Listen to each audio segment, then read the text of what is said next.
मैं आजमगढ़ की जनता से अनुमति लेकर के ही चुनाव लड़ूंगा, अगर चुनाव लड़ता हूं तो। आजमगढ़ की जनता से अनुमति इसलिए लेनी पड़ेगी, वहां के लोगों ने मुझे जिताया है। मैं आजमगढ़ की जनता से कहूंगा और पार्टी जहां फैसला लेगी वहां लड़ूंगा। और चुनाव पहले होना चाहिए, योगी जी से पहले लड़ लें चुनाव। सबसे पहले तो मैं बधाई दूंगा और शुभकामनाएं, और साथ ही साथ हमें खुशी इस बात की है कि समाजवादी विचारधारा का विस्तार हो रहा है। समाजवादी विचारधारा का विस्तार जो हो रहा है, मुझे उम्मीद है कि हमारी विचारधारा वहां भी पहुंच करके और संविधान और लोकतंत्र को बचाने का काम होगा। नेताजी ने बहुत कोशिश की समझाने की। उत्तर प्रदेश की जनता बदलाव चाहती है, परिवर्तन चाहती है। उत्तर प्रदेश की जनता भारतीय जनता पार्टी को हटाना चाहती है। उस विकल्प में समाजवादी पार्टी के साथ इतने बड़े पैमाने पर जनता खड़ी है और जनता का साथ देने के लिए समाजवादी लोग खड़े हैं। तो ये आपको याद होगा, 2 दिन पहले जब मैंने प्रेस कॉन्फ्रेंस की थी, वो इसीलिए की थी कि उस दिन कहा कि अब भारतीय जनता पार्टी को हम नहीं तोड़ेंगे, जो आना चाहेंगे उन्हें नहीं लेंगे। इसलिए जो टच वाली बात है ना, अगर कुछ इधर टच में है तो हमारे भी उधर टच में है। और इसका जवाब किस तरीके से बीजेपी ने दिया है, ये बड़ी सेंधमारी जो कि अखिलेश यादव के खेमे में हुई है, इसको लेकर बीजेपी का जवाब सुनिए।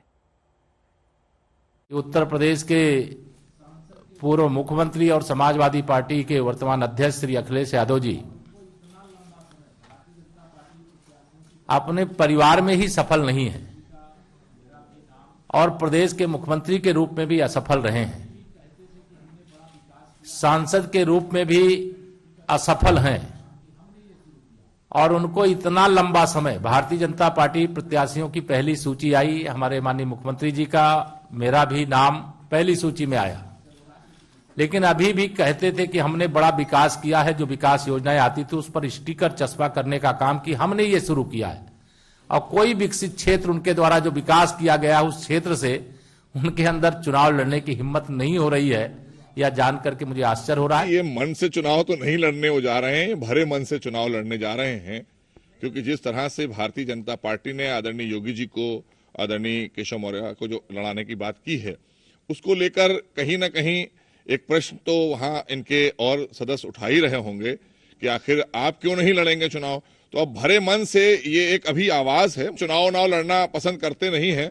बैकडोर से आए थे तो बैकडोर से ही वो सत्ता पाए थे, इसलिए मैदान में जाने वाले लोग जो होते हैं वो मैदान में हमेशा दिखाई देते हैं। भारतीय जनता पार्टी का एक एक कार्यकर्ता सेवा भाव के लिए मैदान में रहता है, और ये स्वार्थ के लिए आज और या मजबूरी के तहत चुनाव में जा रहे हैं, तो उसका परिणाम उनको पता है, अच्छी तरह से पता है।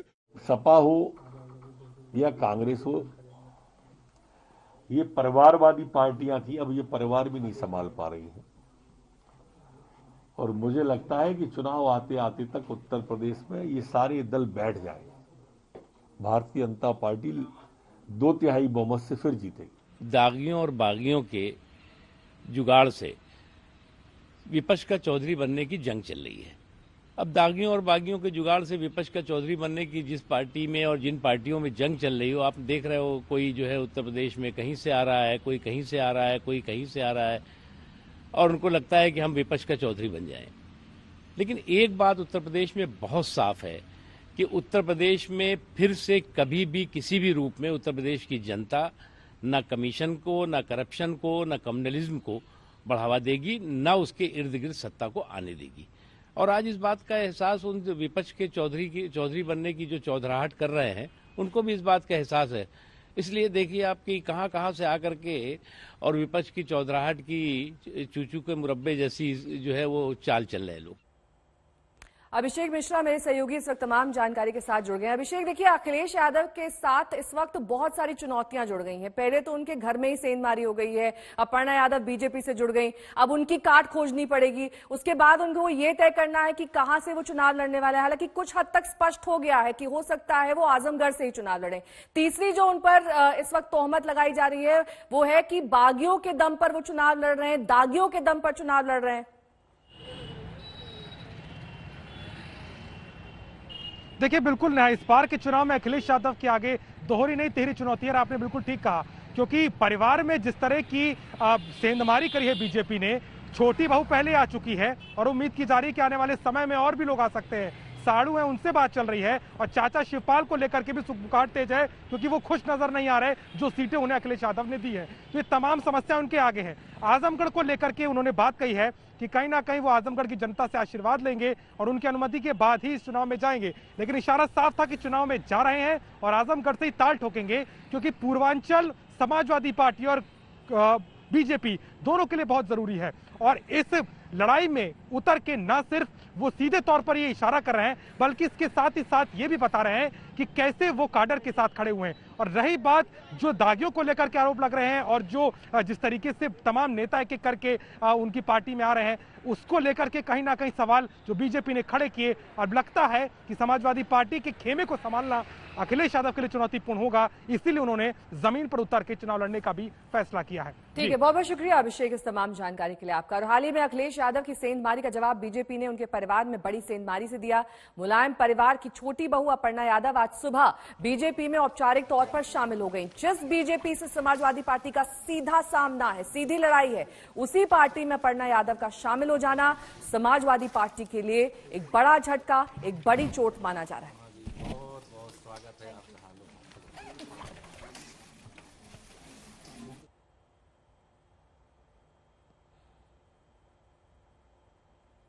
तो उस वक्त की तस्वीरें जब अपर्णा यादव औपचारिक तौर पर बीजेपी में शामिल हुई।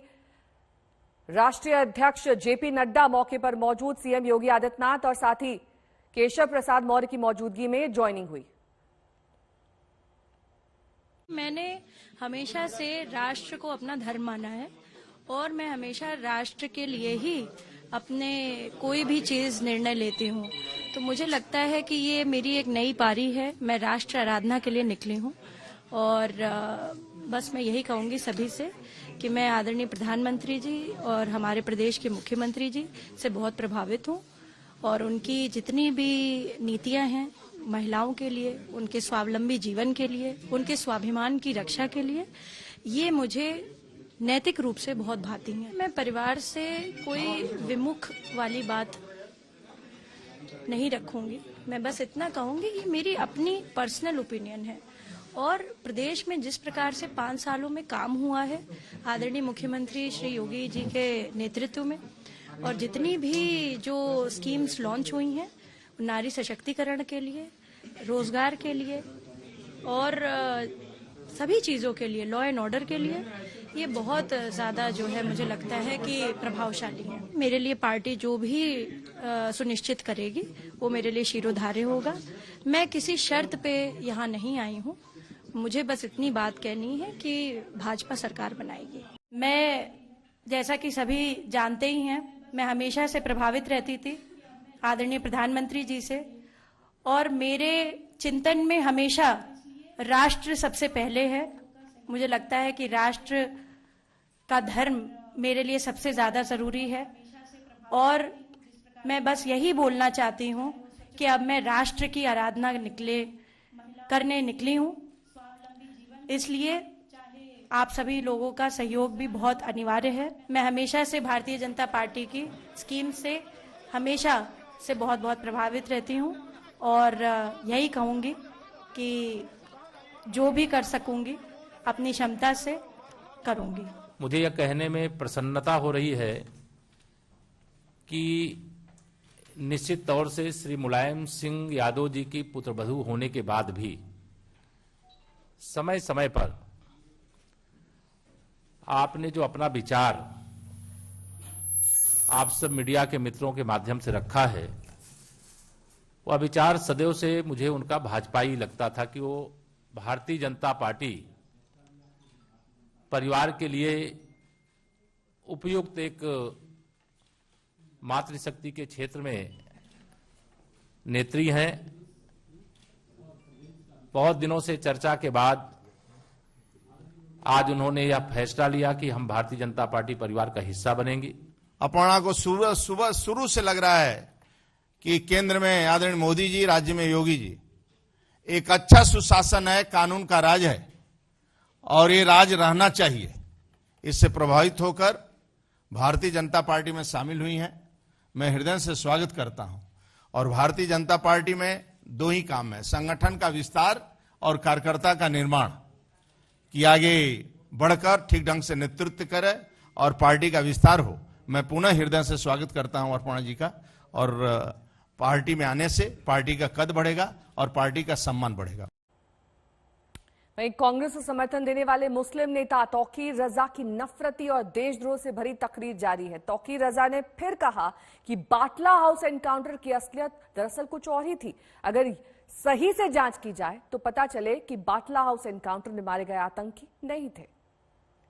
मुझसे कहा था कि सरकार बनने के बाद हमारा पहला फैसला होगा कि हम बटला हाउस इनकाउंटर की जांच कराएंगे।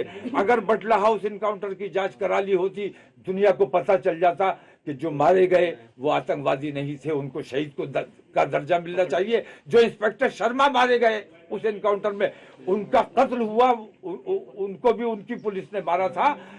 जांच नहीं कराई गई। उन्होंने कहा कि इससे पुलिस का मनोबल टूटेगा। पुलिस के मनोबल की उन्हें ज्यादा परवाह थी, हमारे मनोबल की, 20 करोड़ मुसलमानों के मनोबल की परवाह नहीं थी। हमारे बच्चों को इस तरह अलल ऐलान आतंकवादी कहकर मार डाला गया। आतंकवादियों को शहीद बताना ये कोई पहली बार नहीं हो रहा है। बहुत सारे लोगों ने ये प्रयास किया है और मुझे दुख के साथ कहना पड़ रहा है। सलमान खुर्शीद जी ने भी उत्तर प्रदेश के पिछले चुनाव के समय कांग्रेस पार्टी और कांग्रेस अध्यक्षा के लिए यही कहा था कि बाटला हाउस एनकाउंटर में मारे गए आतंकवादियों के मृत शरीर को देख करके आदरणीय सोनिया गांधी 3 रातों तक सो नहीं पाई थी और वो बहुत रोई थी। तो ठीक इसी प्रकार की बात आज मौलाना तौकीर रजा भी कह रहे हैं। कहीं ना कहीं तौकीर रजा और सोनिया जी, तौकीर रजा और कांग्रेस पार्टी दोनों की सोच एक समान है। आतंकवादियों को लेकर तुष्टीकरण की राजनीति करना और वोट की राजनीति करना, यह दुखद है।